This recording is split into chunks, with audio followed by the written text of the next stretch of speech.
चार कुमार। तो वो चार कुमार वैकुंठ में ट्रैवल कर रहे थे। अभी वैकुंठ में एंटर होने के लिए है ना, सात द्वार को क्रॉस करना होता है। ठीक है। छह द्वार उन्होंने क्रॉस कर लिए थे, सातवें द्वार पे जस्ट पहुंचे वो। जो जो सबसे है ना मेन एंट्री था वैकुंठ के अंदर। वहां पर जब पहुंचे तो उधर जो दो द्वारपाल थे वहां पर, जय और विजय। विष्णु, कोई भी विष्णु मंदिर में जाओगे तो उनका जो फ्रंट गेट होता है वहां पे आप दो चित्र देखोगे। एक दो यू नो गेट कीपर बोलते हैं वैकुंठ के द्वारपाल।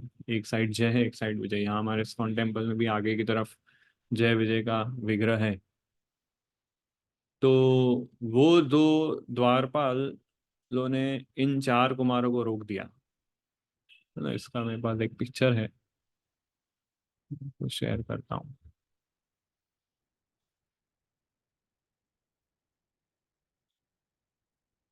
दिख रहा है? हाँ। तो ये चार कुमार ब्रह्मा जी के फर्स्ट पुत्र थे, चार कुमार। और ये जब सृष्टि हुई तब से ये चार कुमार ही रहे हैं। 5-6 वर्ष के बालक हैं। इन्होंने अपनी योग सिद्धि से अपनी आयुष्य को रोक दिया है। और एकदम है ना बालक बाल अवस्था में है। तो कुछ कपड़े नहीं पहनते थे ये, है ना, छोटे बच्चे जैसे कैसे बिना कपड़े घूमते ऐसे पूरा यूनिवर्स घूमते थे। और वैकुंठ पे पहुंच गए ऐसा चलते चलते। तो इन्होंने कभी भगवान विष्णु का दर्शन नहीं किया था। इन्होंने केवल मेडिटेट किया था भगवान के ऊपर। या एक्चुअली ये लोग थोड़े इम्पर्सनलिस्ट थे, तो भगवान की ब्रह्म ज्योति पे ज्यादा मेडिटेट करते थे। तो यहाँ पर उनको फर्स्ट एक्सपीरियंस होता है कि भगवान के रूप का दर्शन।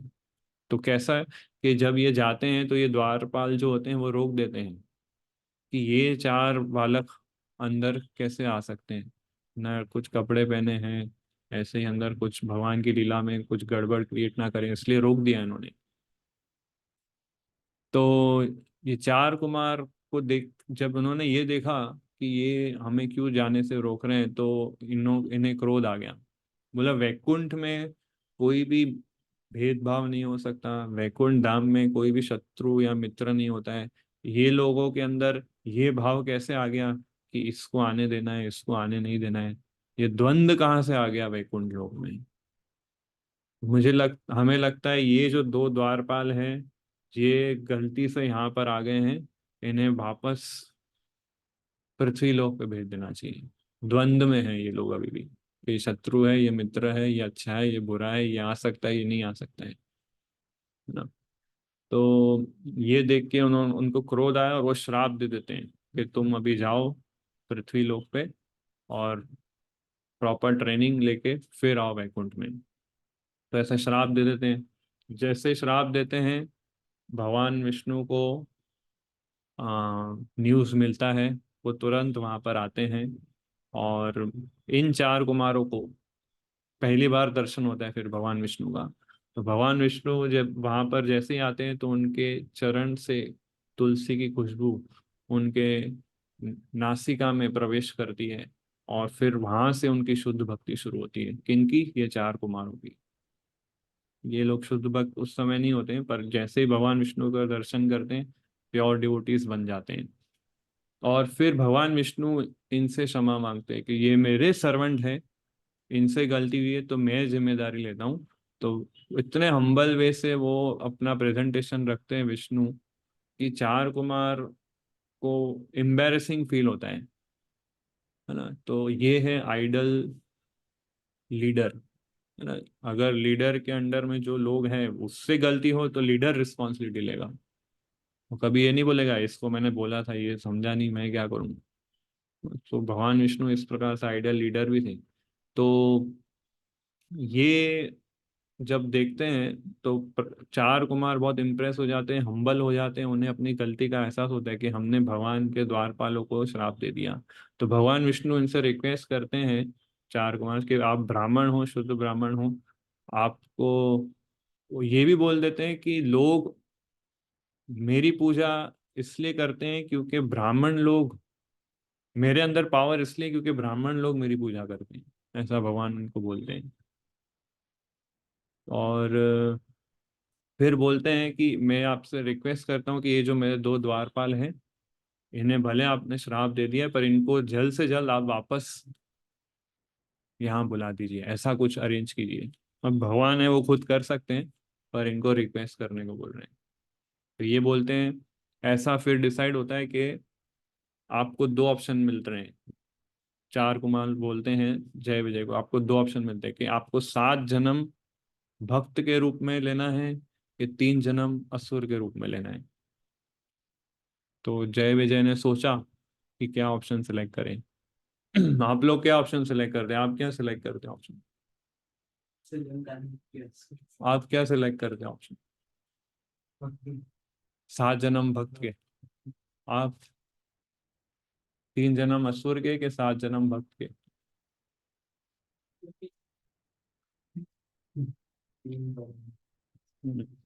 यस प्रांजल प्रभु।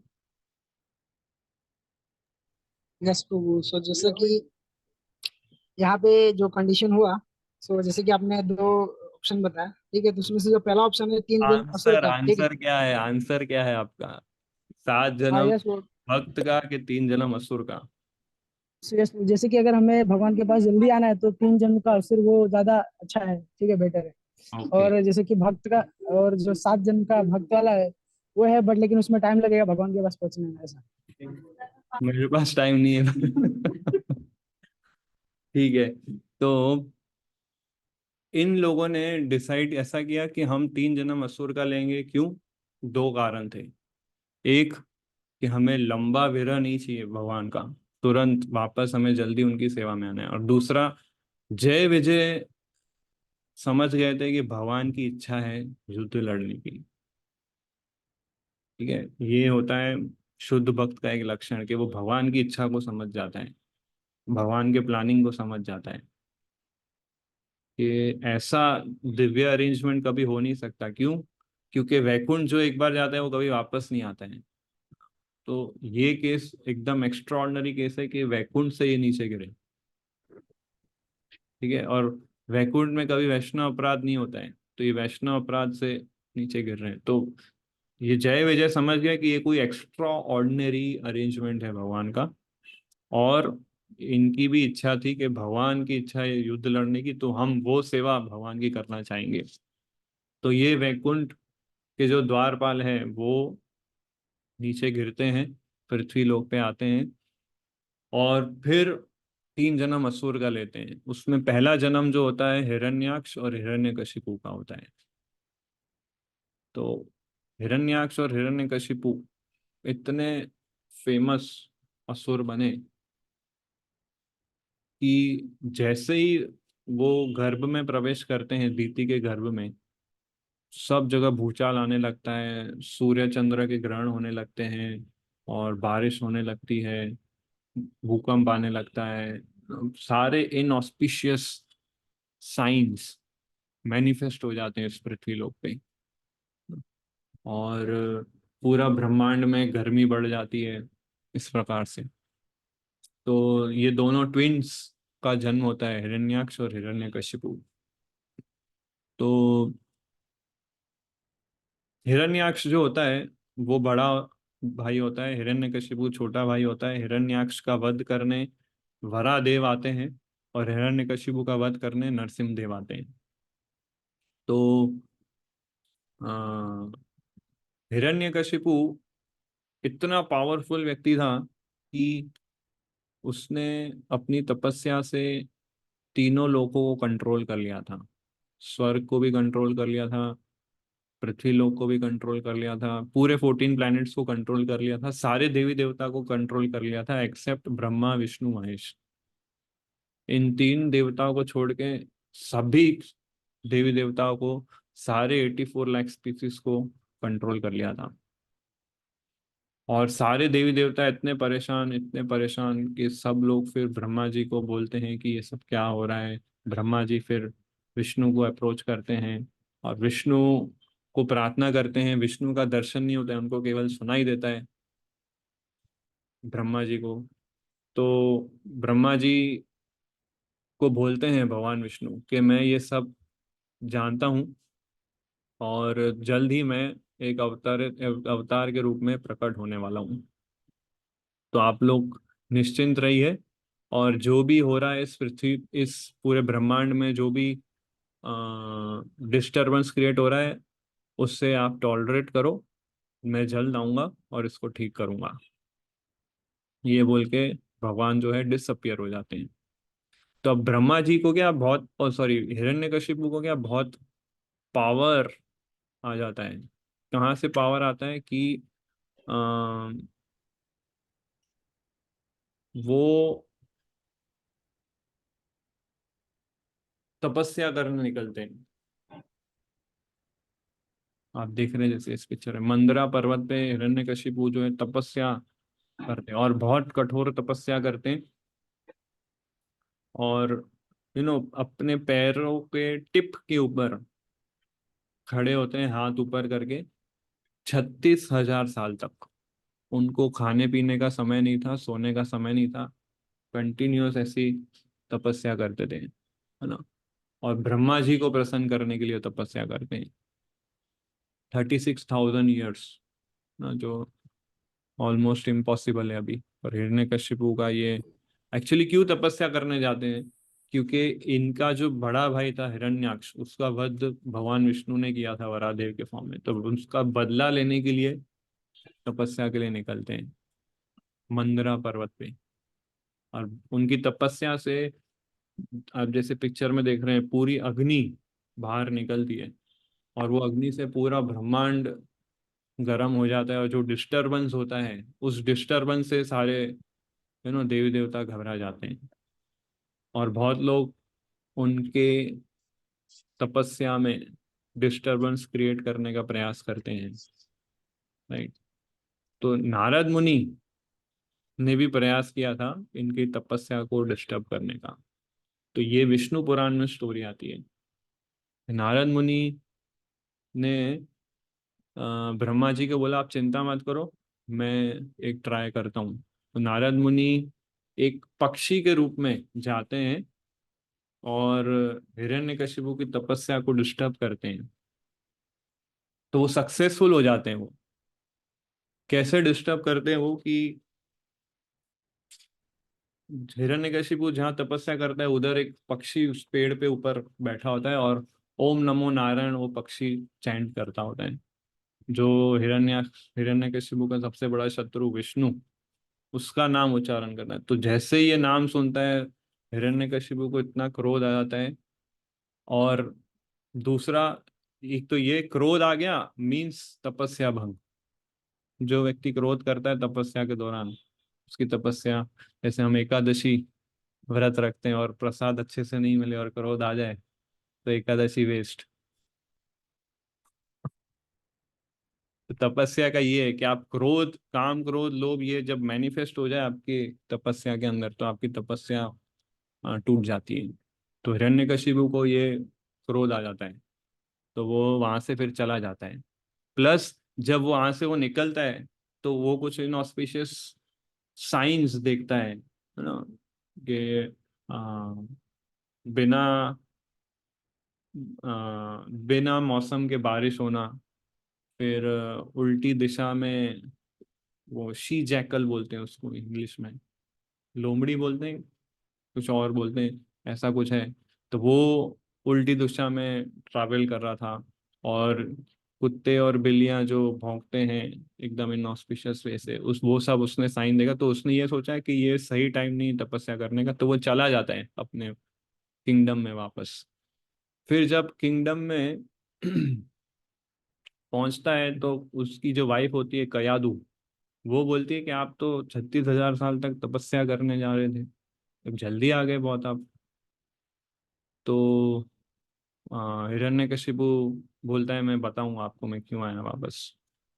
तो जब रात को ये सोते हैं बेडरूम में, तो बेडरूम में सोते सोते हिरण्यकशिपु समझाता है, बताता है अपना एपिसोड अपनी वाइफ कयादू को, कि ऐसा ऐसा ऐसा हुआ, और एक पक्षी आया, वो ओम नमो नारायण उच्चारण कर रहा था, ओम नमो नारायण, और इसलिए फिर मुझे क्रोध आ गया और मेरी तपस्या भंग हो गई। तो जब ये एपिसोड हिरण्यकशिपु कयादू को सुना रहा था, उसी समय ये दोनों सेक्सुअल यूनियन कर रहे थे। और उस समय हिरण्यकशिपु ने अपना सीमेन रिलीज किया जब वो ओम नमो नारायण रिलीज कर वो बोल रहा था, और इसलिए उसको प्योर डिवोटी प्रहलाद जैसा पुत्र प्राप्त हुआ। तो क्वेश्चन आता है कि इतने बड़े असुर परिवार में इतना बड़ा शुद्ध भक्त कैसे जन्म ले सकता है। तो ये स्टोरी विष्णु पुराण में आती है। तो क्यों, तो ये इम्पोर्टेंस बताता है कि गर्भाधान संस्कार जो गृहस्थ आश्रम में जो होता है वो कितना इम्पोर्टेंट है। हिरण्यकशिपु जैसे व्यक्ति को शुद्ध भक्त प्रहलाद प्राप्त हो सकता है, राइट। तो अ, ओम नमो नारायण उच्चारण करते करते हिरण्यकशिपु और कयादु यूनियन करते हैं, और इसलिए प्योर डिवोटी प्रहलाद का जन्म होता है। तो ये बोल देता है फिर, एक अच्छा ऑस्पिशियस मोमेंट फिर से डिफाइन करता है प्रहलाद ये हिरण्यकशिपु को कब जाना चाहिए। फिर वो जाता है, और फिर वो तपस्या कंटिन्यू कर रहा है। तो ये प्रहलाद नारद मुनि ने अरेंज किया था प्रहलाद महाराज का अपीयरेंस, और प्रहलाद के गुरु फिर बनते हैं आगे चल के, ठीक है। तो हिरण्यकशिपु इस तरह से तपस्या करने जाते हैं, और फिर डिफिकल्ट पोजीशन में ऐसे पूरा उनका जो शरीर होता है चींटियों ने खा लिया होता है, क्योंकि 36,000 साल तक खड़े रहना, बिल्कुल सारा मांस स्किन सब कुछ खा लेते हैं, केवल हड्डी बचती है उनकी। और उस हड्डी के अंदर उन्होंने अपनी प्राण शक्ति डाल के रखी होती है। तो और इतनी अग्नि में पूरा ब्रह्मांड जल रहा होता है, सारे ऊपर के लोग के जो निवासी लोग हैं वो सब परेशान हो जाते हैं, वो सब ब्रह्मा जी के पास जाते हैं। ब्रह्मा जी फिर जैसा रिक्वेस्ट करते हैं, और वो सब नो ब्रह्मा जी जब आते हैं वहां पर उनकी तपस्या से प्रसन्न हो गए, तो अपने कमंडलू से पानी छिड़कते हैं, और उनको फिर से नया शरीर मिल जाता है हिरण्यकशिपु को। तो और हिरण्यकशिपु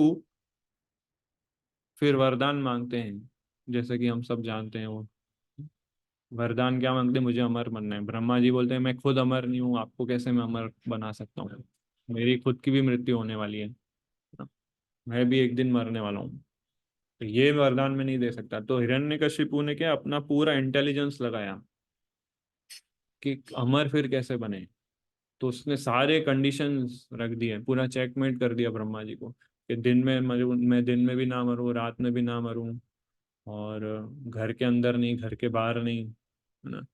कोई भी 84 लाख स्पीसीज जो भी आपने स्पीसीज बनाए उसमें किसी के हाथों ना मरूं, ना असुर के हाथों मरूं, ना देवता के हाथों मरूं, ना अस्त्र शस्त्र से मरूं, ना किसी पशु से मरूं, ना मनुष्य से, ना जमीन में, ना आकाश पे। सारा इंटेलिजेंस लगा दिया, और इस तरह से कंडीशन रखी कि कभी मैं मरूं नहीं, हमेशा अमर रहूं। तो ब्रह्मा जी ने को सब तथास्तु बोलना पड़ा, क्योंकि बात तो सही है, और वरदान मांग रहा है कि ये समय नहीं मरना है, ठीक है ये समय नहीं मरेगा। तो ब्रह्मा जी वो एक एक कंडीशन रख रहा था, ब्रह्मा जी तथास्तु तथास्तु करते जा रहे थे, और डर डर के तथास्तु तथास्तु ऐसा कि ये फंसाएगा मेरे को। तो फिर क्या, हिरण्यकशिपु ने ऐसे कंडीशन रख रख के अपने आप को अमर तो बना दिया, और फिर पूरे ब्रह्मांड पे विजय प्राप्त करने लगा ना। सारे स्वर्ग लोक में भी गया, और इंद्र को भी हटा दिया वहां से, सारे नियम बदल दिए। जो पाप करेगा उसको स्वर्ग मिलेगा, जो पुण्य करेगा उसको नरक मिलेगा, अपने नियम बना दिए उसने। सारे विष्णु के यज्ञ बंद करवा दिए, ब्राह्मणों की और गायों की हत्या कर दी, और अलग अलग ऋतुओं में जब उसको जो फल चाहिए मिल जाएगा। अगर उसको ठंडी में तरबूज चाहिए मिल जाएगा, है ना?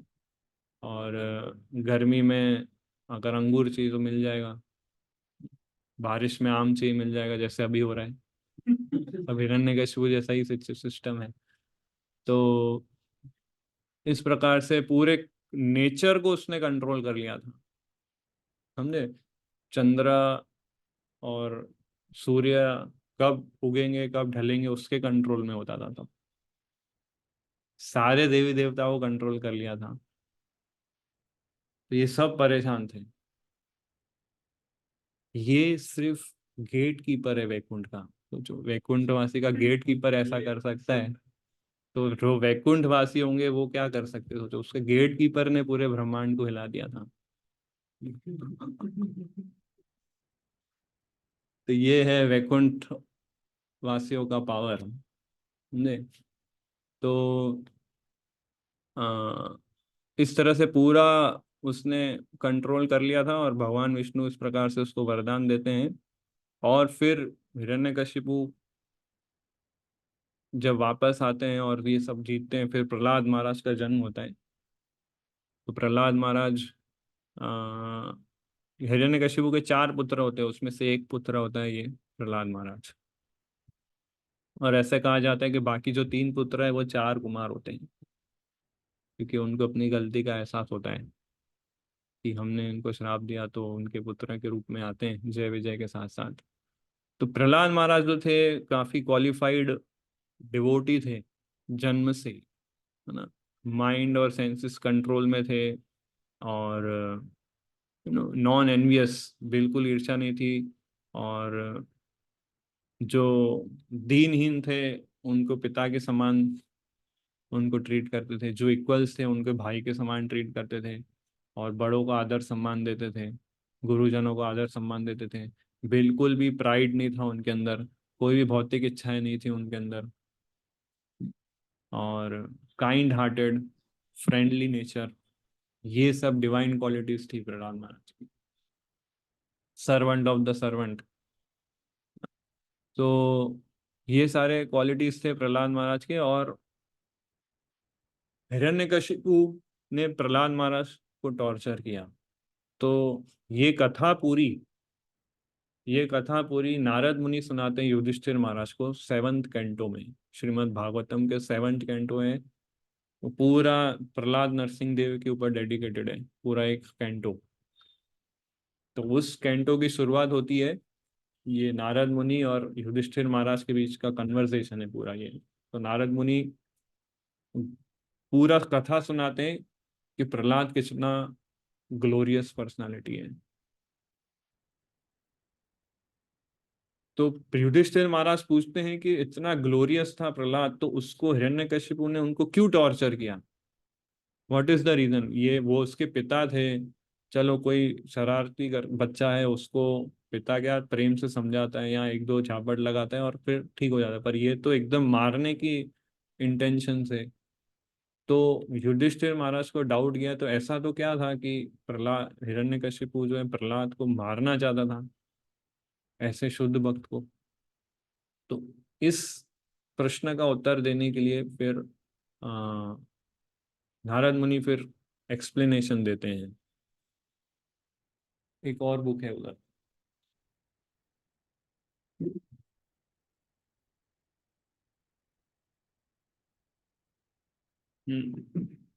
तो एक्सप्लेनेशन में जब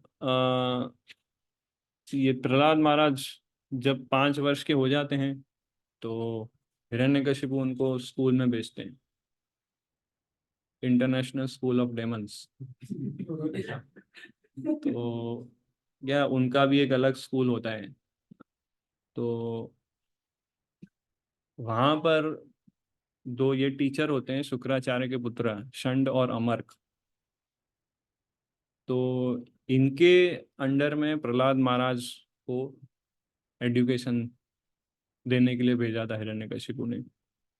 तो वहां पर इनको पॉलिटिक्स, डिप्लोमेटिक्स, इकोनॉमिक्स, ये सारे सब्जेक्ट्स पढ़ाते थे। तो प्रहलाद महाराज को इसमें बिल्कुल भी रुचि नहीं थी, बिल्कुल मतलब बिल्कुल भी नहीं। वो, उन्हें लगता था कि ये सब जो है भौतिक ज्ञान है, और इससे हमारा मन प्रदूषित होता है, कि ये शत्रु है, ये मेरा मित्र है। तो ये बात प्रहलाद महाराज के माइंड में घुसती नहीं थी, वो सबको समभाव से देखते थे। तो इसलिए उनकी एजुकेशन को वो एक्सेप्ट ही नहीं कर पाते थे प्रहलाद महाराज। तो कुछ साल तक रहे, उस गुरुकुल में पढ़े, और फिर जब वापस घर आते हैं तो हिरण्यकशिपु प्रहलाद महाराज को बुलाते हैं अपने पास इस तरह, और पूछते हैं प्रहलाद महाराज से कि सबसे बेस्ट चीज तुमने क्या सीखी गुरुकुल में, है ना। ये फर्स्ट मीटिंग होता है प्रहलाद और हिरण्यकशिपु का, कि क्या आपने स्कूल में सीखा। तो प्रहलाद महाराज बोलते हैं कि ये दुनिया जो है दुखालय है, और हम सबको भगवान कृष्ण की शरण लेनी चाहिए। तो ये जब हिरण्यकशिपु सुनते हैं तो वो पहले तो जोर जोर से हंसने लगते हैं, कि मजाक कर रहे लगता है प्रहलाद, है ना।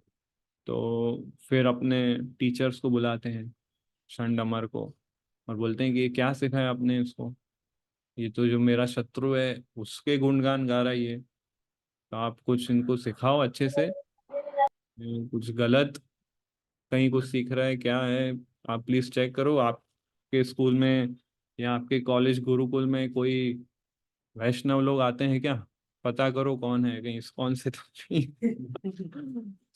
अंडरग्राउंड टीचिंग कर रहा है कोई। तो ये तब से चला आ रहा है, राइट। तो शंड अमर थोड़े चिंतित हो जाते हैं कि ये तो हमने इसको कभी सिखाया नहीं है, ये कहाँ से ये सीख के आया है, कहाँ से ये बोल रहे हैं। तो वो ले जाते हैं उसको, फिर से समझाते हैं, और अच्छे से समझाते हैं कि तुम्हारे पिता जो है पूरे ब्रह्मांड के स्वामी हैं, बड़े बड़े देवी देवता उनसे डरते हैं, और तुम उनके सामने ऐसा बोलोगे कि विष्णु महान है और विष्णु की शरण लेनी चाहिए, तो तुम बहुत खतरनाक सिचुएशन में अपने आप को डाल रहे हो। तो उसको अच्छे से समझाते हैं पूरा, फिर से पॉलिटिक्स, इकोनॉमिक्स, और है ना, ये सारी चीजें जो एक राज्य चलाने के लिए जो भी डिप्लोमेटिक वे होते हैं वो सब सिखाते हैं।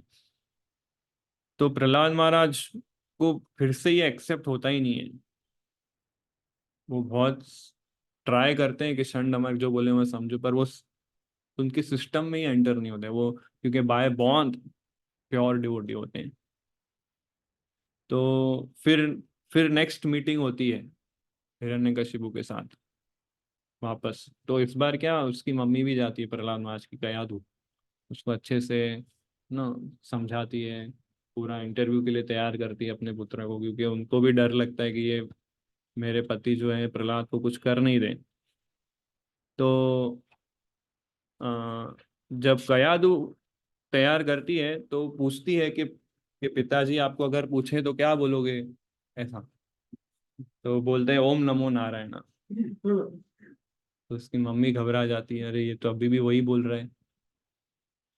तो फिर उसकी मम्मी मतलब कयादू जो होती है वो फिर शंडमर्क से मीटिंग करती है कि आप इसको क्या सिखा रहे हैं, हिरण्यकशिपु इनको मार देंगे अगर आप अभी भी ये ऐसा करेगा तो वो भी घबरा जाते हैं टीचर्स के, हम तो ऐसा कुछ सिखा ही नहीं रहे, हमें भी पता नहीं कहाँ से सीख रहा है ये, और हमारे दूसरे बच्चे जो है स्कूल के वो तो सब जो हम सिखाते हैं वही सीख रहे हैं।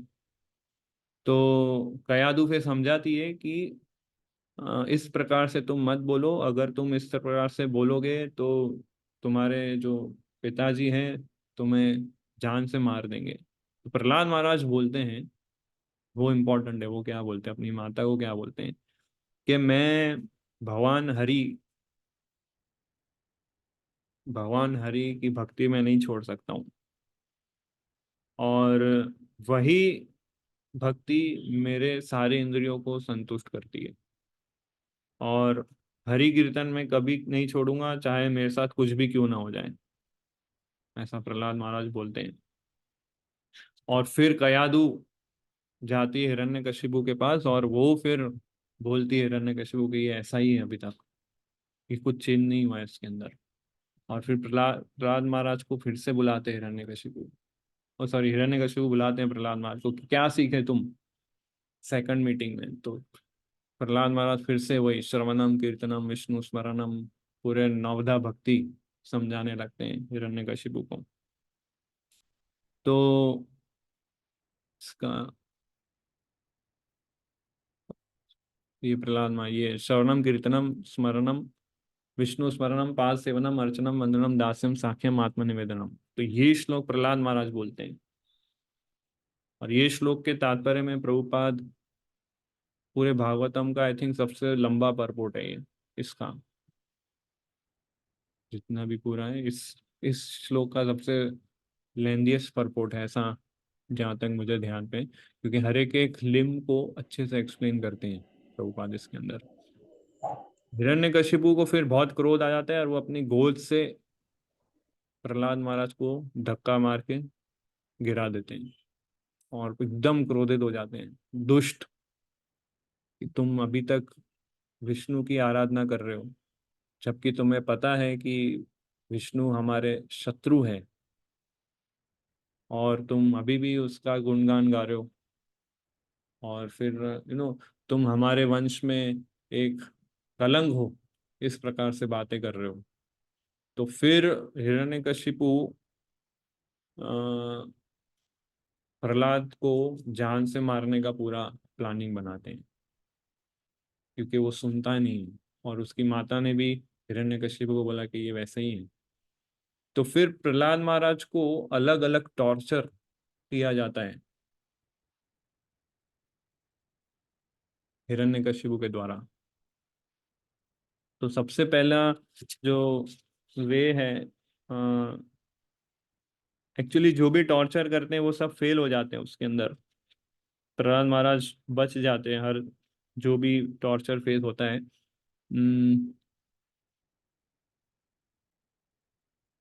तो सबसे पहले सांप के बीच में डाल देते हैं प्रहलाद महाराज को, सर्पों के बीच में।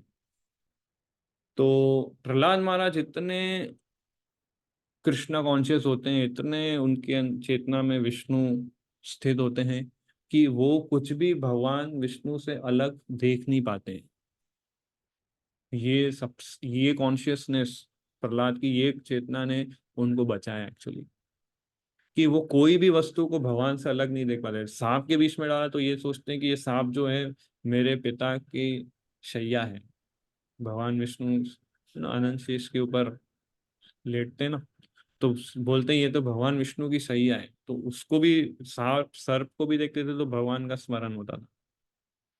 फिर हाथी के बीच में कुचलते हैं प्रहलाद महाराज को, क्योंकि उधर फेल हो जाते हैं। तो सेकंड अप्रोच जब करते हैं तो हाथी से कुचला जाता है। तो हाथी क्या करता है, अपनी सूंड से प्रहलाद महाराज को लेता है और जोर से ऊपर फेंकता है। और प्रहलाद महाराज जब नीचे गिरते हैं तो उनको कुछ नहीं होता है। इसलिए नहीं होता है क्योंकि उनका शरीर एकदम स्ट्रांग होता है, इसलिए उनको प्रोटेक्शन नहीं होता है। प्रोटेक्शन इसलिए होता है कि उनकी कॉन्शियसनेस स्टेडी होती है और हमेशा भगवान विष्णु का स्मरण चलता होता है उनका। और जो उनकी हाथी की जो जो दांत होते हैं, वो दांत जब प्रहलाद महाराज के शरीर को नोचने वाले होते हैं तो वो दांत टूट जाते हैं, पर प्रहलाद महाराज को कुछ नहीं होता है।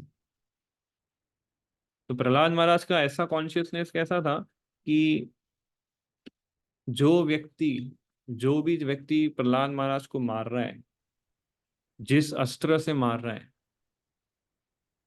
उन सभी के अंदर भाव प्रहलाद महाराज को विष्णु का दर्शन होता था। इसलिए प्रहलाद महाराज को कुछ नहीं हुआ। राइट।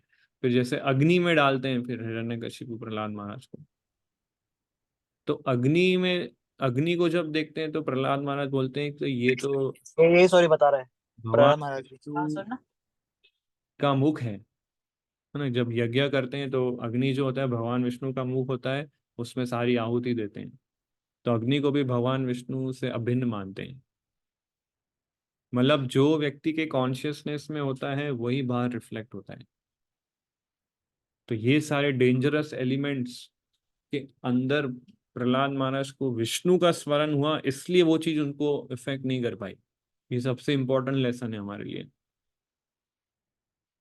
कोई भी डिफिकल्ट परिस्थिति में अगर आप उसको भगवान से कनेक्ट करते हो और आप अच्छी साधना से अपनी कॉन्शियसनेस मेंटेन रखते हो, तो वो डिफिकल्ट परिस्थिति आपको नुकसान कभी नहीं पहुंचाएगी।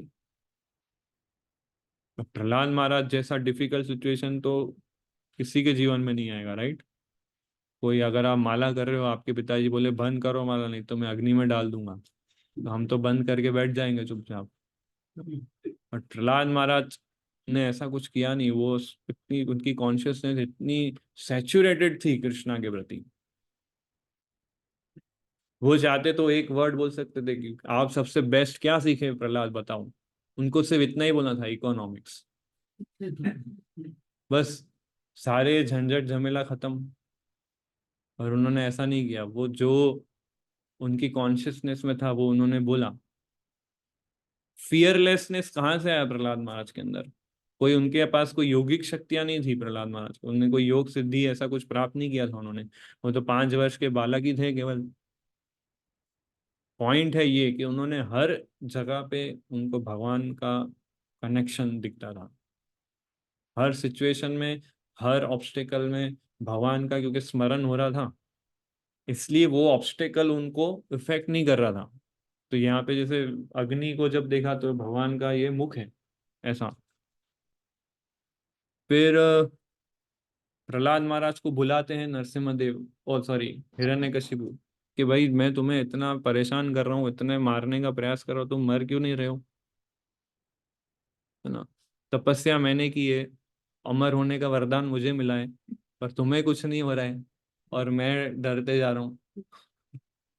तो प्रहलाद महाराज बोलते हैं कि मैंने ना कोई योगिक सिद्धियां की है, ना मैं कोई मंत्र का उच्चारण कर रहा हूँ, और ना मैं कुछ तपस्या कर रहा हूँ। मैं केवल भगवान विष्णु का स्मरण कर रहा हूँ और कुछ नहीं। तो ये सुन के हिरण्यकशिपु को और क्रोध आ जाता है, और बोलता है, और बोलते हैं कि इस प्रहलाद को आप अभी ऊंचाइयों से फेंको नीचे। 100 योजन फीट, मतलब 1 योजन मतलब 8 मील। 100 योजन फीट मतलब 800 मील। 800 मील मतलब कितना किलोमीटर, काउंट कर लेना आप। वहां से उसको नीचे फेंको, तब ये मरेगा मुझे लगता है। तो जब, अब प्रहलाद महाराज इस ऑब्स्टिकल को कैसे देखते हैं वो हमें, वो हम देखते हैं। प्रहलाद महाराज को जब ऊपर से नीचे फेंका जाता है तो वो भूमि देवी को याद करते हैं, क्योंकि उधर नीचे गिरेंगे ना, वो भूमि पे गिरेंगे। भूमि देवी को याद करते हैं, और वो ये याद करते हैं कि भूमि देवी बहुत ग्रेटफुल है विष्णु के प्रति, क्योंकि भगवान विष्णु ने उनको बचाया है कई बार असुरों से। और जब पानी में डूब गई थी तो वरादेव के फॉर्म में भूमि को भगवान ने उठाया था और अपने एक्सिस पे फिर से रखा था। तो ये स्मरण करते हैं कि भूमि देवी का कनेक्शन है भगवान विष्णु से, इसलिए। और क्योंकि मैं विष्णु का भक्त हूँ, तो भूमि देवी जो है वो भी विष्णु की भक्त है। तो इस तरह से कनेक्टेड है हम दोनों।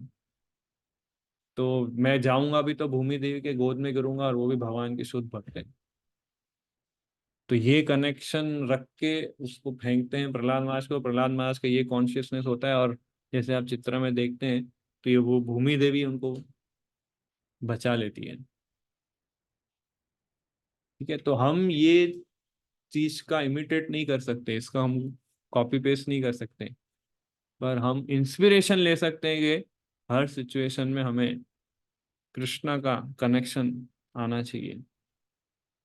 तो ये देख के भी प्रहलाद महाराज, और सॉरी हिरण्यकशिपु घबरा जाते हैं फिर से।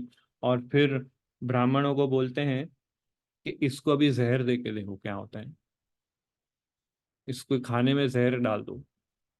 तो खाने में जहर डालते हैं, उसको जहर देते हैं। तो जहर को कैसे कनेक्ट करते हैं कि ये जहर जो है वो मेरे अंकल हैं। कैसे? बोलते हैं कि जहर जो है समुद्र से आया है। ठीक है, समुद्र मंथन हुआ था जब, तो विष निकला था ना, तो वहां से विष भी निकला था, और लक्ष्मी देवी भी निकली थी समुद्र मंथन से। लक्ष्मी देवी जो है वो भगवान विष्णु की वाइफ है। मतलब लक्ष्मी देवी और ये जहर भाई बहन है। समझे? विष भी समुद्र मंथन से निकला था, लक्ष्मी भी समुद्र मंथन से निकली, दोनों भाई बहन हुए। तो प्रहलाद महाराज के मामा जी हुए जहर। तो ऐसा कनेक्शन था। तो ये कॉन्शियसनेस से उन्होंने उस जहर को पिया तो उनको कुछ इफेक्ट नहीं हुआ। और जो जिन्होंने इनको जहर दिया वो फिर हिरण्यकशिपु के पास जाते बोलते हैं कि आपका बेटा देखो, जहर देते हैं उसको भी डाइजेस्ट कर लेता है वो। तो वो आश्चर्य में पड़ जाते हैं। तो हिरण्यकशिपु बोलते हैं कि आप सब ब्राह्मणों ने इसको भोजन बना के उसमें जहर डाल के दिया है, फिर भी वो मरा नहीं है। तो अब आप क्या करो, एक असुर राक्षस को प्रकट करो, अपने तपोबल से आप असुर राक्षस को प्रकट करो। और वो प्रकट कर देते हैं। कृतिया नाम होता है उस असुर का। तो वो प्रकट होता है और अग्नि का पूरा बना होता है वो राक्षस। तो वो जाता है प्रहलाद महाराज पे अटैक करने। तो जैसे ही प्रहलाद महाराज के पास अटैक करने जाता है तो जो अस्त्र त्रिशूल से वो अटैक करता है। तो त्रिशूल से जैसे ही प्रहलाद महाराज को अटैक करता है, प्रहलाद महाराज को कुछ नहीं होता है, वो त्रिशूल टूट जाता है। ठीक है। तो जैसे ही वो त्रिशूल टूट जाता है तो ये असुर रियलाइज करता है कि ये व्यक्ति गलत नहीं है, क्योंकि मेरा अस्त्र टूट गया है इसको मारने से, means he is right person and this Brahmanas are wrong. तो ये असुर उन ब्राह्मणों पे अटैक करते हैं जिसने उनको पैदा किया होता है, और सबको मार देते हैं। प्रहलाद महाराज प्रे करते हैं भगवान से कि इन ब्राह्मणों को आप छोड़ दीजिए और इनको पुनः जीवित कर दीजिए। तो प्रहलाद महाराज के अंदर ये फॉरगिवनेस की क्वालिटी थी कि मेरी वजह से किसी का नुकसान नहीं होना चाहिए, किसी को कष्ट नहीं मिलना चाहिए। तो ये सारे ब्राह्मण पुरोहित फिर से रिवाइव हो जाते हैं और प्रहलाद महाराज को ब्लेसिंग्स देते हैं। ब्लेसिंग देने के बाद फिर वो हिरण्यकशिपु के पास भी जाते हैं और बोलते हैं ऐसा ऐसा हुआ कि आपके पुत्र को हम मार नहीं पाए। तो हिरण्यकशिपु जितना प्रयास करता है प्रहलाद को मारने का, उतना वो भयभीत होते जाता है। पूरे ब्रह्मांड को उसने कंट्रोल किया है, हर एक व्यक्ति को कंट्रोल नहीं कर पा रहा है, वो है उसका खुद का पुत्र। ये देख के उसके अंदर इतना भय आ जाता है कि वो सोचता है इसको मैं कैसे मारूं। फिर अल्टीमेटली वो बोलता है इसको सांप से बांध दो और समुद्र में फेंक दो, हजारों वर्ष तक वहां रहेगा, अपने आप मर जाएगा बिना खाए पिए। उधर से भी वो बच जाते हैं। फिर बोलते हैं उसको किसी गुफा के अंदर फेंक दो ऐसे ही, तो उधर भी वो बच जाता है। तो प्रहलाद महाराज इन सारे टॉर्चर्स को फेस करते हैं, और इन टॉर्चर्स के दौरान दो सबसे इंपॉर्टेंट क्वालिटीज प्रहलाद महाराज एग्जिबिट करते हैं अपनी पर्सनालिटी में। क्या? कि हमेशा वो भगवान का स्मरण करते हैं, मतलब भक्ति उनकी कंटिन्यू रहती है, अप्रतिहता भक्ति। ठीक है, नॉन स्टॉप। और दूसरा, हिरण्यकशिपु के प्रति कभी भी वो हेट्रेड भाव नहीं रखा था उन्होंने, ईर्ष्या द्वेष वाला भाव नहीं रखा था कि इतना टॉर्चर कर रहे हैं कोई भी व्यक्ति उससे ईर्ष्या द्वेष तो आसानी से उसको एटलीस्ट क्रोध तो करेगा ही। पर प्रहलाद महाराज ने कभी क्रोध नहीं किया, कभी डिसरिस्पेक्ट नहीं किया हिरण्यकशिपु को। वो हिरण्यकशिपु से डिसएग्री थे बट डिसरिस्पेक्ट नहीं किया उन्होंने। तो ये एक अनदर इम्पोर्टेंट लेसन कि कई बार हम जिस व्यक्ति से डिसएग्री करते हैं उसको कई बार हम डिसरिस्पेक्ट भी कर देते हैं। बट हमें ये लेसन सीखना है कि डिसएग्री है पर रिस्पेक्टफुल एटीट्यूड रहेगा। आपका विचार ये है, मेरा विचार ये है, ठीक है, बट इससे एटिकेट्स ब्रेक नहीं होने चाहिए, हमारा डीलिंग्स डिस्टर्बिंग नहीं होना चाहिए। आपका अपना ओपिनियन है, मेरा अपना ओपिनियन है। तो अ, ये सारा टॉर्चर करते हैं बहुत सारा, और ये एक एपिसोड पूरा होता है। और साथ ही साथ प्रहलाद महाराज का जो जन्म होता है उसका भी वर्णन श्रीमद् भागवतम में आता है कि जब हिरण्यकशिपु, जब मैंने शुरुआत में आपको बताया कि तपस्या करने जाते हैं और सेकंड टाइम ना, तब कयादु जो प्रेग्नेंट होती है, तो जब वो तपस्या करने जाता है 36,000 साल तक तो तपस्या करते हैं, तो सारे देवी देवता उस समय सभी असुरों पे अटैक करते हैं, क्योंकि हिरण्यकशिपु तपस्या करने गया होता है। तो वो ऐसा सोचते हैं कि हिरण्यकशिपु की वाइफ प्रेग्नेंट है, मतलब ये हिरण्यकशिपु पार्ट 2 जन्म लेने वाला है। तो उस पे अटैक करते हैं, सारे हिरण्यकशिपु के सारे पैलेस को सब तोड़ फोड़ कर देते हैं, उसकी वाइफ को किडनैप कर देते हैं।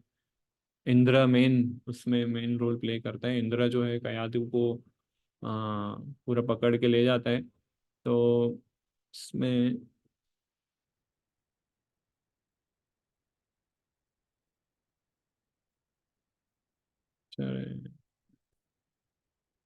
हम्म,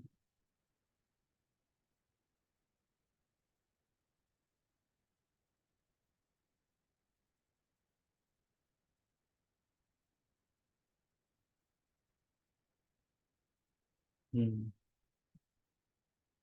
या तो इंद्र जो है कयादु को किडनैप कर देता है,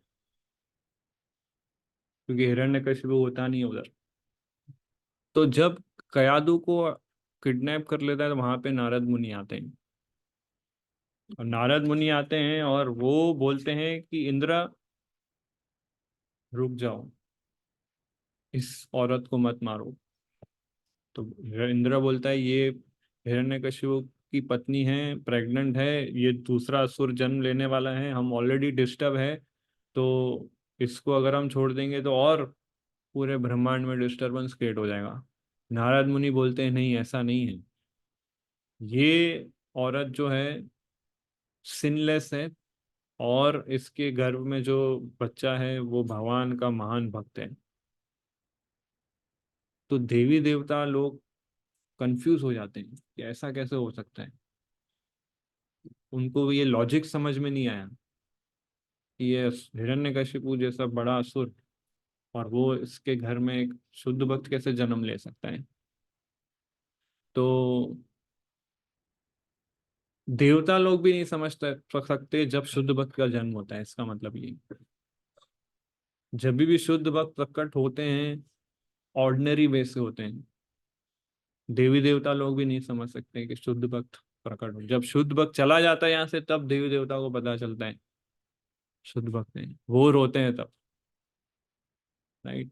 तो जैसे प्रभुपाद का जन्म हुआ है ना, कैलकाटा में 1896 में, एक पेड़ के नीचे, है ना। किसी ने ये इमेजिन नहीं किया था कि ये प्योर डिवोटी है। जब 108 मंदिर बनाते हैं, आचार्य बनते हैं, फिर लोगों को पता चलता है। तो इस प्रकार से इंद्र जो है कंफ्यूज हो जाते हैं, बट क्योंकि नारद मुनि बोल रहे हैं उनको ओबे करना पड़ेगा। इसको बोलते हैं ओबीडियंस बियॉन्ड लॉजिक। लॉजिक के आगे सोच के हमें ऑथोरिटी को ओबीडियंटली फॉलो करना चाहिए। कई बार हमारे जो हमें ऑथोरिटी बोलती है हमारी बुद्धि को समझ में नहीं आता है, पर अगर हम उनको फेथफुली फॉलो करेंगे हम प्रोटेक्टेड रहेंगे। तो तो नारद मुनि फिर कयादु को अपने आश्रम में लेके आते हैं और उनको पूरा भागवत धर्म सिखाते हैं। तो कयादु तो क्या, उनके लेक्चर्स अटेंड करती होती है नारद मुनि के। नारद मुनि उनको पूरा काउंसलिंग करते हैं। और पर कयादु का जो कॉन्शियसनेस होता है वो नारद मुनि की क्लास में नहीं होता है। वो ये सोचती है कि हिरण्यकशिपु ठीक होंगे कि नहीं, ये बच्चा जो है अंदर उसको प्रोटेक्शन होना चाहिए, कुछ हो नहीं जाए, जो एक स्त्री जो होती है अपना परिवार का केयर उस वे में उस मोड में रहती है, और थोड़ा थोड़ा वो सुनती होती है नारद मुनि जो क्लास में बोलते हैं ना। तो बट प्रहलाद महाराज घर में सब कुछ सुनते हैं, जो नारद मुनि जो वो देते हैं उपदेश कयादु को। प्रहलाद महाराज सारे नोट्स बनाते हैं अंदर बैठ के, सारे क्लास पूरा अच्छे से अटेंड करते हैं। तो कयादु प्रॉपर रिसीविंग मोड में नहीं थी। वो डायरेक्ट एसोसिएशन तो कर रही थी पर रिसीवर एक्टिव नहीं था।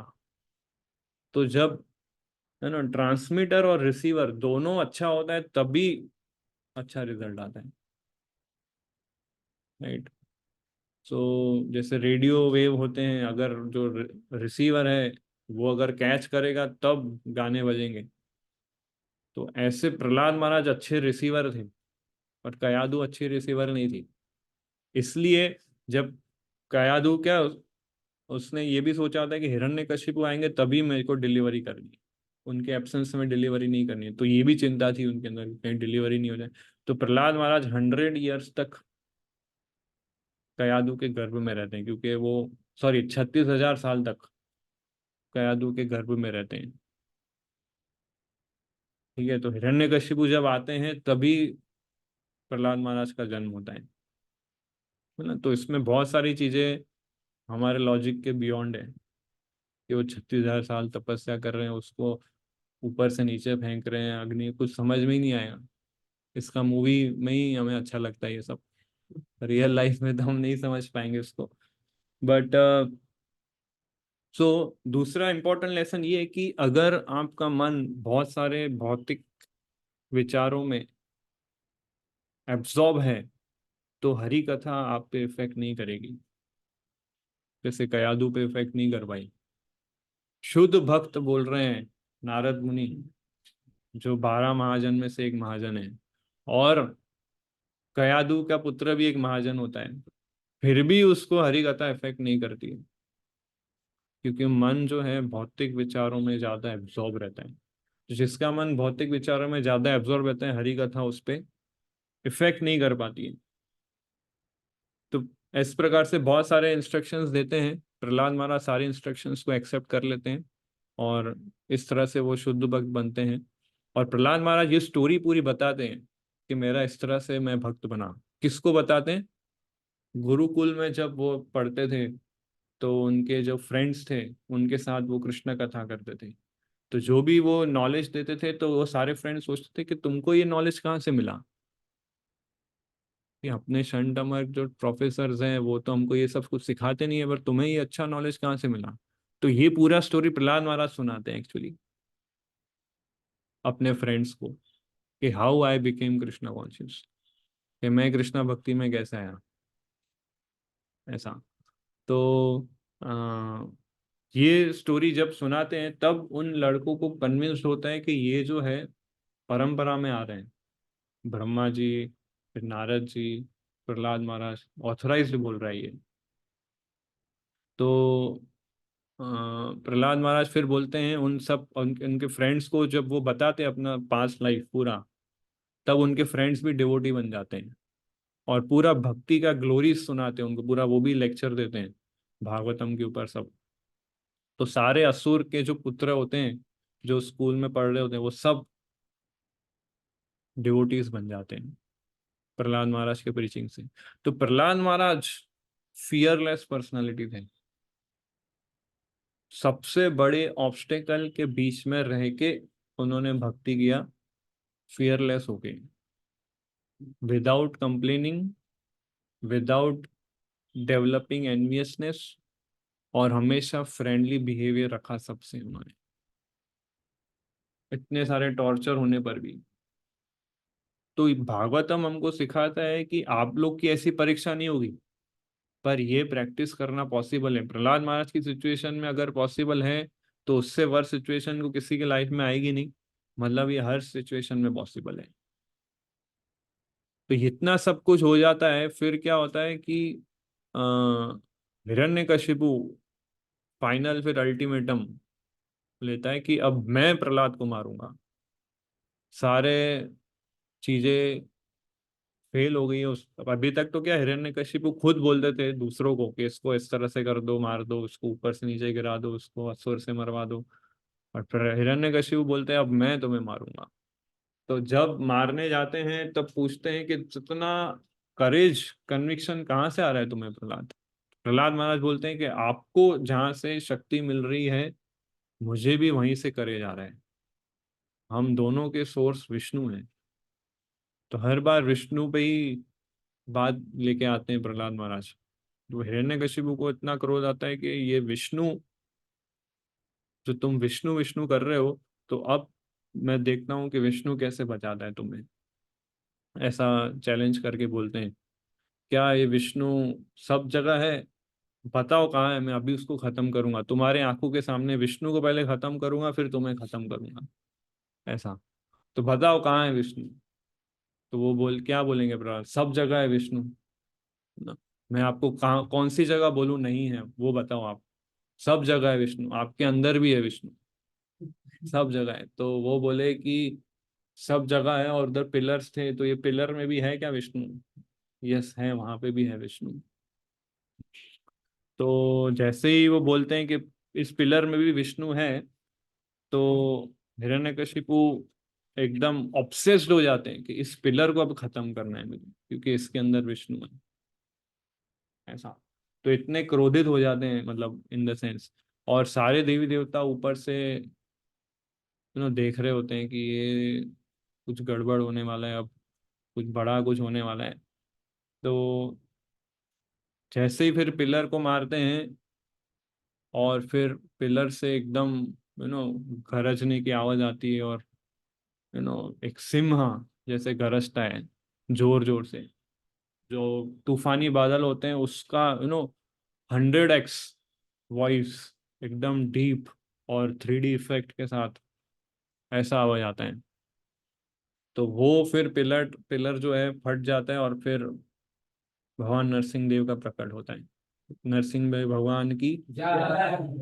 तो वो प्रकट होते हैं, और एकदम क्रोधित में उनका प्राकट्य होता है। तो उनका अपीयरेंस कैसा होता है कि उनकी आंखें एकदम तप्त सोने की तरह होती है, और एकदम नोकीले दांत होते हैं, रेजर जैसी शार्प जीभ होती है उनकी। और इतना विशाल शरीर होता है कि आकाश तक उनका शरीर पहुंचता है, इधर तो सीलिंग पे है, आकाश तक उनका टच होता है। और बहुत सारे अनलिमिटेड हैंड्स होते हैं उनके पास, और उन सबसे उन असुरों का वध कर देते हैं, और हिरण्यकशिपु का भी वध करते हैं, है ना। तो फिर हिरण्यकशिपु को के साथ फाइटिंग होता है। हमारे ऐसे स्क्रिप्चर्स में बताया कि 90 डेज तक फाइट चलता है। कितना? ऐसा कई पुराणों में उल्लेख है कि 90 डेज तक। कैसे? क्योंकि भगवान क्यों प्रकट हुए थे? युद्ध करने। उनको वो उसमें इंटरेस्ट था। तो पिता और पुत्र के डिफरेंस ऑफ ओपिनियन की वजह से भगवान प्रकट हुए, और प्रकट होने के बाद पिता के साथ युद्ध कर रहे हैं, उनको रेसलिंग करने की इच्छा थी। तो अभी किसी के साथ रेसलिंग करना है भगवान को, तो अरे गहरे के साथ तो करेंगे नहीं, है ना। तो एक मच्छर के साथ तो करेंगे नहीं है, हम सब तो कौन से बदजीव के साथ युद्ध करेंगे, उनके पास कोई शक्ति नहीं है। तो वो भी सोच रहे थे कि किसके साथ युद्ध लड़ूं मैं। तो हिरण्यकशिपु जो जो टेरर क्रिएट करते हैं ना यूनिवर्स में, जो पावर जो दिखाते हैं ना, वो एक प्रकार से उनकी भक्ति थी भगवान के प्रति, क्योंकि वो शुद्ध भक्त थे, जय विजय थे। तो वो क्रोध के भाव से भगवान का भजन करते थे हिरण्यकशिपु को। एकदम क्रोध क्रोध से भी भगवान की भक्ति कैसे की जाती? हिरण्यकशिपु।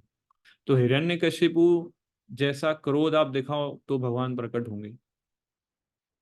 यहाँ प्रहलाद जैसा शुद्ध भक्त बनो तो भगवान प्रकट होंगे। तो ना हम प्रहलाद जैसे शुद्ध भक्त है, ना हिरण्यकशिपु जैसे क्रोध दिखाते, इसलिए भगवान प्रकट नहीं होते। समझे आप? ये दो में से कोई एक चीज करो आप, कल भगवान प्रकट हो जाएंगे। या हिरण्यकशिपु जैसा क्रोध दिखाओ, पूरे ब्रह्मांड को हिला दो, या प्रहलाद जैसा शुद्ध भक्त बन के दिखाओ, तो कल का कल प्रकट हो जाएंगे। पर हम दोनों ये नहीं कर सकते,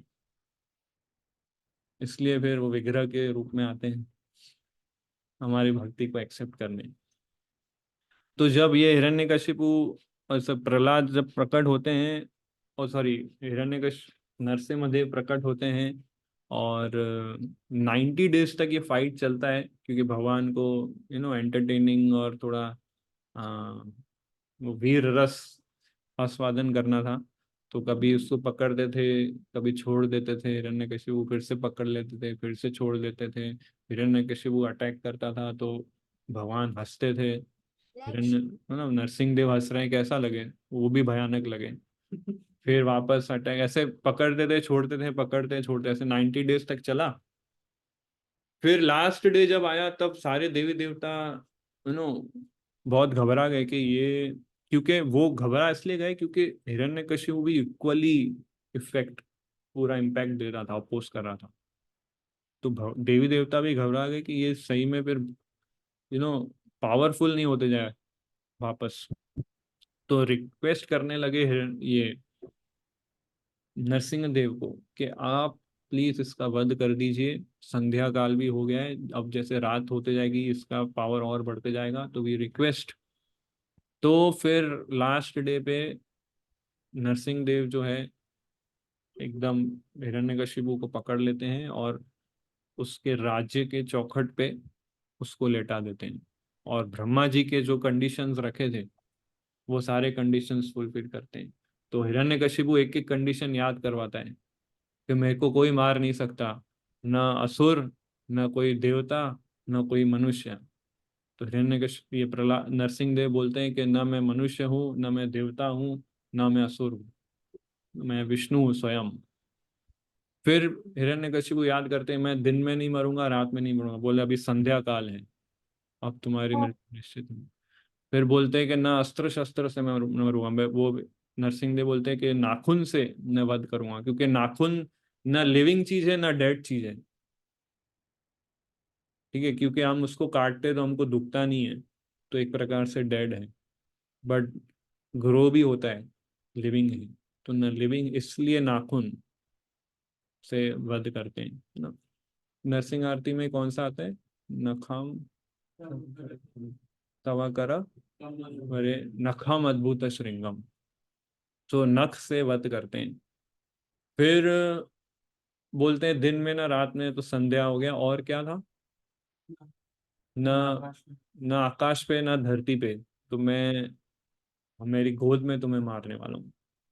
तो ये सारी कंडीशन फुलफिल करके तो पूरा ओपन सर्जरी कर देते हैं बिना एनेस्थीसिया के, नरसिंह देव, है ना, हिरण्यकशिपु का। और पूरा ऐसे पियर्स कर देते हैं और सारे देवी देवता फूल बरसाते हैं, you know, और वो लोग इंडिपेंडेंस डे मनाते हैं। तो कल उनका इंडिपेंडेंस डे है सभी देवी देवताओं का। इतना जो टेरर क्रिएट किया था उन्होंने इतने सालों से। तो फिर प्रहलाद, फिर ये क्यों है क्या, हिरण्यकशिपु का वध हो जाता है और प्रहलाद महाराज जो है गार्लैंड लेके खड़े होते हैं और भगवान को पहनाते हैं। तो ये संभव केवल वैकुंठ में ही होता है कि भगवान अब किसी के पिता को मार रहे हैं और उसका पुत्र जो है उसके किलर को हार पहना रहे हैं। भौतिक संसार में ये देखा नहीं जाता है कभी, पर आध्यात्मिक जगत में ऐसा होता है। तो और फिर जो हिरण्यकशिपु का जो इंटेस्टाइन होता है वो पूरा अपने गले में डाल देते हैं, क्योंकि कोई होता नहीं हार पहनाने के लिए, तो वही डाल देते हैं गले में। फिर प्रहलाद महाराज आते हैं और वो फिर हार पहनाते हैं। तो फेमस पिक्चर अभी भी है। और सो फिर जैसे सब हिरण्यकशिपु का वध कर देते हैं और नरसिंह देव एकदम क्रोध में होते हैं, सारे देवी देवता भी घबरा जाते हैं कि अब इनको शांत कैसे करें। तो सब जाते हैं एक एक करके, सारे देवी देवता सब घबरा जाते हैं, स्वयं लक्ष्मी भी घबरा जाती है कि ये तो कैसे, मैंने ये रूप तो कभी नहीं देखा मेरे पति देव का, तो मैं भी नहीं जा सकती उनको शांत करने। हाँ, तो ऐसे बहुत सारे देवी देवता एक एक करके जाते हैं, शिव जी, गणेश जी, ब्रह्मा जी, इंद्र, चंद्र, सब, बट सब फेल हो जाते हैं।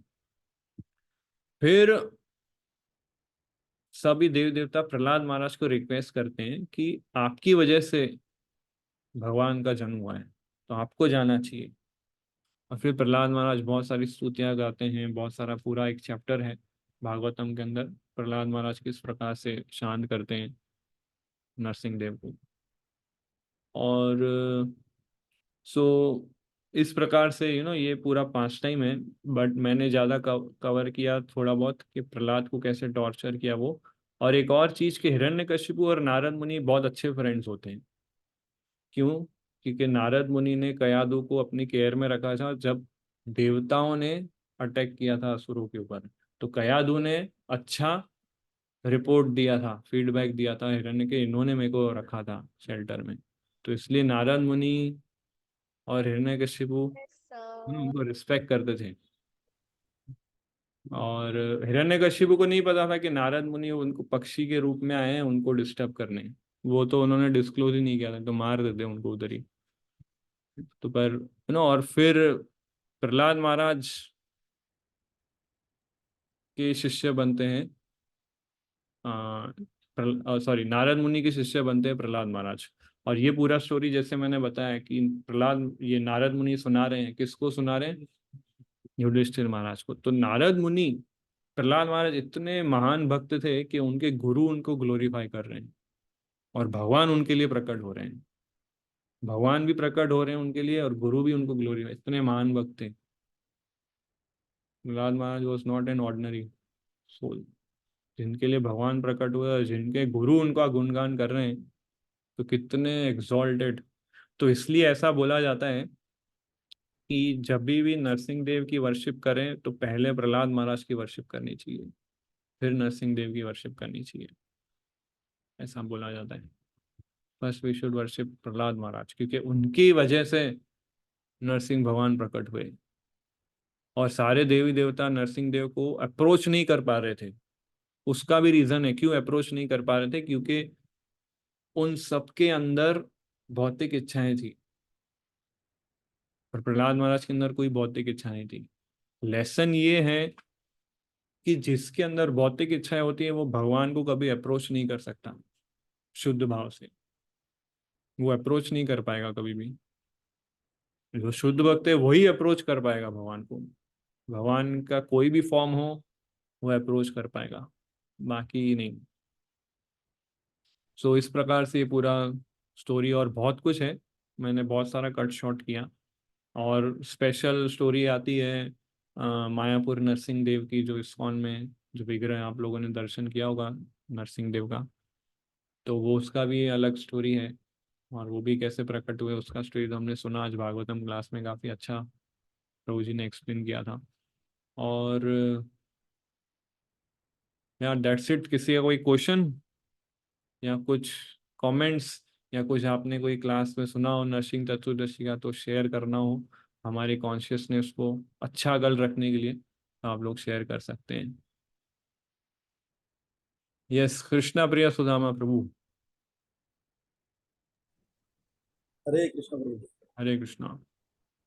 तो प्रश्न एक ही है कि प्रहलाद महाराज की वर्शिप, मेरे घर में तो समझो कि फोटो ही है, तो प्रहलाद महाराज की वर्शिप कैसे पहले कैसे करें? हमें नरसिंह देव का जो भी हम फोटो रखते हैं तो उसमें हमें प्रहलाद महाराज का भी फोटो हो, वैसा फोटो हमें सेलेक्ट करना चाहिए। तो वैसे फोटोज मिलते हैं और वो अपने ऑल्टर में रखना चाहिए, ओके। है ना? तो वो आप रख सकते हैं। पहले तो क्या मेरे मंदिर में तो ऑल्टर में तो राधा गोविंद जी है, तो हाँ, कैसे नरसिंह देव और प्रहलाद महाराज का अलग फोटो होना चाहिए हमारे ऑल्टर में, ओके अलग फोटो होना चाहिए। मिलते फोटो ऐसे? हाँ, वैसा मिलता है। ठीक। Yes yes. यस, हर्षिल प्रभु। हरे कृष्ण प्रभु जी। हरे कृष्णा। आपने अगले साल बताया था कि जब नरसिंह देव जी प्रकट हुए थे तो उनकी गर्जना से जितनी भी अ, उनकी रानियां थी, उनके गर्भ में जो जितने भी बच्चे थे वो सब डिस्ट्रॉय हो गए थे इस हाँ, नरसिंह यस में। यस। आपने ऐसा बताया था आपने। तो क्वेश्चन क्या है? तो क्वेश्चन प्रभु जी मेरा ये है कि मतलब कि ये इतनी सारी रानियां थी वो सब असुर मतलब पैदा हो जाते तो वो बहुत वो हाहाकार होता सारे था। वो सारे असुर थे, इसलिए उनका वध हो गया गर्भ के अंदर ही। हाँ हाँ। अच्छा अच्छा। ओके। क्योंकि और असुर की हाँ रानियां थी वो, इसलिए। हाँ। और एक और मेरा प्रश्न था कि वो शंकर भगवान ने जो सरब अवतार था तो बहुत सारी अलग अलग स्टोरियां हैं, तो उसमें से कौन सी वो वैलिड है? उसका मैं जस्ट पढ़ रहा था, ये शिव जी जब शबर शबर के फॉर्म में अप्रोच किया था नरसिंह देव को, उनको शांत करने के लिए। तो हाँ, सरभा सरभा के फॉर्म में शिवजी ने भी प्रयास किया था नरसिंह देव को शांत करने का, पर फॉर द fearful, इसका मेरे को पूरा एग्जैक्ट डिटेल स्टोरी नहीं है अभी मेरे पास, बट इसका डिस्क्रिप्शन शिव पुराण में आता है। शिव पुराण अच्छा। अगर आप पढ़ेंगे तो उसमें ये आता है कि महादेव जो है सर्प के फॉर्म में प्रकट होते हैं नरसिंह देव को शांत करने के लिए, क्योंकि उस शिव जी से पहले गणेश जी भी अप्रोच करते हैं नरसिंह देव को शांत करने के लिए, पर गणेश जी फेल हो जाते हैं चूहे के ऊपर, वो बैठ के जाते हैं। तो नरसिंह भगवान की जब सांस बाहर छोड़ी उसी में ही वो गिर जाते हैं, उलट हो जाते हैं गणेश जी।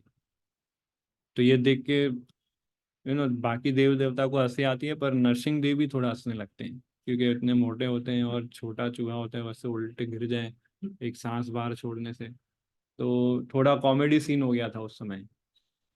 तो वहां से फिर गणेश जी नरसिंह भगवान को वर्शिप करने लगे। जो विघ्न विनाशक जो गणपति जो है उनको क्यों पावर मिला, क्योंकि वो भगवान नरसिंह देव की वर्शिप करते हैं, इसलिए उनको ये वरदान मिला है कि कुछ भी शुभ कार्य हो पहले गणपति की वर्शिप हो, ऐसा। तो सबर जो है फिर ये देख के फिर महादेव जाते हैं और सरप के फॉर्म में अप्रोच करते हैं, पर आई थिंक वो भी फेल हो जाते हैं। बट नरसिंह भगवान वरदान देते हैं शिव जी को कि आ, तुम्हारी सारी जो भी इच्छाएं हैं मेरे प्रति वो सब पूरी होगी, ऐसा वर्शिप ऐसा वरदान देते हैं नरसिंह भगवान शिव जी को, ऐसा। ठीक है। यस आर्यन प्रभु। हाय प्रभु जी। अब प्रभु जी आपने जैसे बताया कि नरसिंह जी जैसे पिलर को तोड़ के निकले थे, तो फिर जैसे उन 90 दिनों तक युद्ध चला था हिरण्यकश्यप और नरसिंह जी का।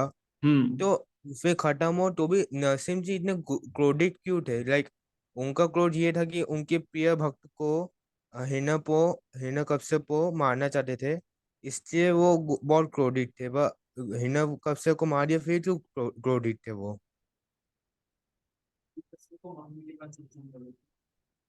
हिरण्यकशिपु को मारने के बाद भी क्रोधित थे, क्योंकि वो जन्म जैसे ही प्रकट हुए प्राकट्य से उन्होंने अपना क्रोध उग्र स्वरूप दिखाया था। ठीक है ना। तो जब कोई व्यक्ति किसी पे क्रोध करता है और क्रोध से किसी को मार देता है, फिर भी वो क्रोधित ही रहता है कई बार, है ना? शांत नहीं होता है, उसको शांत करना पड़ता है, फिर उसका क्रोध शांत होता है। ऑटो में अपने आप शांत नहीं होता है वो, इसलिए सारे देवी देवता अप्रोच करते हैं, फिर एंड में प्रहलाद महाराज अप्रोच करते हैं, फिर शांत होते हैं, शांत हो जाते हैं। फिर लक्ष्मी जी जाती है नरसिंह देव के पास, और शांत नरसिम्हा स्वरूप प्रकट होता है उनका, ऐसा। अ, और प्रभु जी मेरा एक और सवाल था कि अगर हम प्रहलाद महाराज को प्रे करें तो किस वेव से हमें प्रे करना चाहिए? कि एक गुरु के वेव में हमें प्रे करना चाहिए या एक इंस्पायर्ड आइडल की फॉर्म में हमें प्रे करना चाहिए?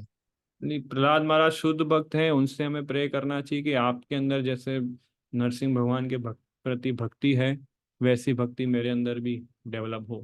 तो ऐसी ब्लेसिंग्स हमें मांगनी चाहिए प्रहलाद महाराज से।